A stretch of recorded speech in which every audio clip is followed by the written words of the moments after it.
8 राज्यों के 58 सीटों के लिए वोटिंग होनी है। उत्तर प्रदेश की जिनमें 14 सीटों पर मतदान होगा, हरियाणा की सभी 10 सीटों पर मतदान हो जाएगा, दिल्ली की सभी 7 सीटें भी इसी चरण में है, बिहार और पश्चिम बंगाल की भी 8-8 सीटों पर चुनाव होगा, उड़ीसा की 6, झारखंड की 4 सीटों पर भी मतदान होना है, वहीं जम्मू कश्मीर की भी 1 सीट पर वोट डाले जाएंगे। तो देखिए, छठे चरण के लिए चुनावी शोरगुल थम चुका है। 25 मई को 8 राज्यों की 58 सीटों के लिए वोटिंग होना है। उत्तर प्रदेश में 14 सीटों पर मतदान होना है। इससे पहले भी जो चरण हुआ उसमें भी 14 सीटों पर मतदान हुआ। उत्तर प्रदेश में अब फिर से 14 सीटों पर वोटिंग होगी। हरियाणा की बात की जाए तो सभी 10 और दिल्ली की सभी 7 सीटों पर वोटिंग होना है 25 मई को। प्रचार प्रसार थम चुका है। उड़ीसा की 6, झारखंड की 4 सीटों पर चुनाव होना है। जम्मू कश्मीर की 1 सीट पर वोट डाले जाएंगे। बहुत महत्वपूर्ण हो जाता है छठे चरण में, और खास जो इस पर जिन पर ध्यान जाएगा, जो योद्धा हैं छठे चरण के, उनके बारे में आपको बता दें तो सुल्तानपुर से मेनका गांधी हैं, आजमगढ़ से दिनेश लाल निरहुआ आजमगढ़ से हैं, उत्तर पूर्व दिल्ली से मनोज तिवारी है, दिल्ली की तमाम सीटें हैं इसमें, उत्तर पूर्व दिल्ली से मनोज तिवारी हैं, और कन्हैया कुमार भी उत्तर पूर्व दिल्ली से मनोज तिवारी के अगेंस्ट यहां पर चुनाव लड़ते हुए कांग्रेस की तरफ से दिखाई देंगे।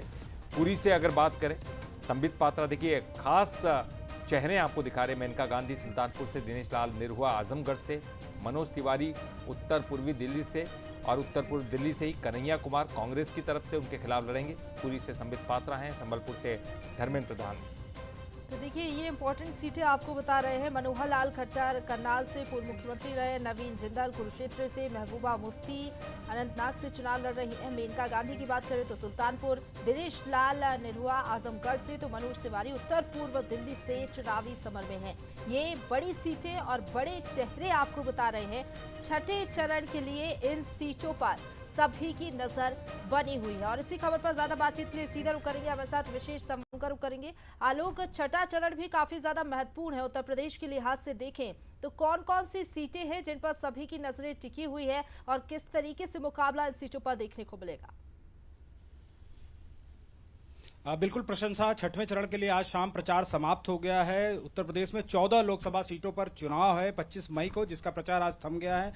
और इसमें कई हाई प्रोफाइल चेहरे भी हैं। अगर बात करें आजमगढ़ की तो वहां से जो है दिनेश लाल यादव निरहुआ, जो भोजपुरी अभिनेता, वो बीजेपी के टिकट पर हैं। वो 2022 में भाजपा के टिकट पर उपचुनाव जीते थे और इसके बाद एक बार फिर से बीजेपी ने उन पर भरोसा जताया है और मैदान में है। और वहीं उनके सामने समाजवादी पार्टी यानी इंडिया गठबंधन से धर्मेंद्र यादव हैं, अखिलेश यादव के चचेरे भाई हैं धर्मेंद्र यादव।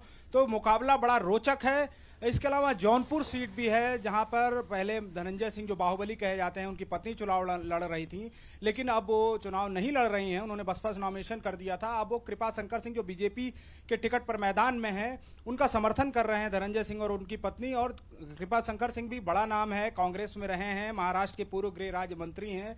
तो कुल मिलाकर इन 14 सीटों में कई हाई प्रोफाइल चेहरे भी हैं। इसके अलावा प्रतापगढ़ की अगर बात करें तो रघुराज प्रताप सिंह राजा भैया, जो बाहुबली विधायक माने जाते हैं, जिनका बड़ा एक प्रभाव है, तो उनकी भी अग्नि परीक्षा होगी। तो कुल मिलाकर इन 14 सीटों में कई नामचीन चेहरे भी हैं और इसीलिए चरण भी बहुत महत्वपूर्ण है।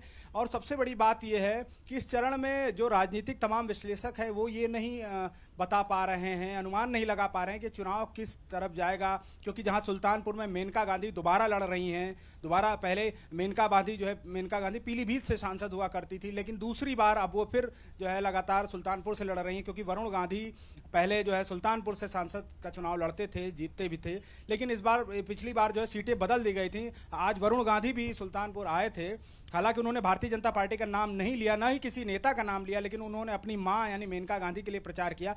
तो कुल मिलाकर ये चाहे बीजेपी की बात कर रहे हैं या इंडिया गठबंधन की, दोनों के लिए महत्वपूर्ण है। क्योंकि अगर 2019 का परिणाम देखें तो इन 14 सीटों में से 10 सीटों पर बीजेपी ने जीत हासिल की थी, 3 सीट पर बहुजन समाजवादी पार्टी ने जीत हासिल की थी और 1 सीट आजमगढ़ की, वहां से खुद अखिलेश यादव ने जीत हासिल की थी। हालांकि बाद में उन्होंने इस्तीफा दिया था, वहां उपचुनाव हुआ था और वो सीट बीजेपी के पास गई थी, दिनेश लाल यादव वहां से जीते थे। तो कहीं ना कहीं आजमगढ़ को समाजवादी पार्टी का एक गढ़ भी कहा जाता है। ये जरूर देखने वाला होगा कि जो है आजमगढ़, जौनपुर, प्रयागराज और इसके अलावा बलरामपुर की जो एक विधानसभा है वहां पर भी उपचुनाव हो रहा है, गैसड़ी और सिद्धार्थनगर, तमाम ऐसे जो जिले हैं, जो सीटें हैं, वहां पर किसको जीत मिलती है। लेकिन बिल्कुल, लेकिन फिलहाल जो है सियासी समीकरण बदले हुए नजर आ रहे हैं और ये कह पाना मुश्किल होगा कि क्या ये जो सभी सीटें हैं बीजेपी फिर बार बढ़त बना पाती है पिछले चुनाव के मुकाबले, या फिर इस बार कुछ और समीकरण नजर आएंगे। फिलहाल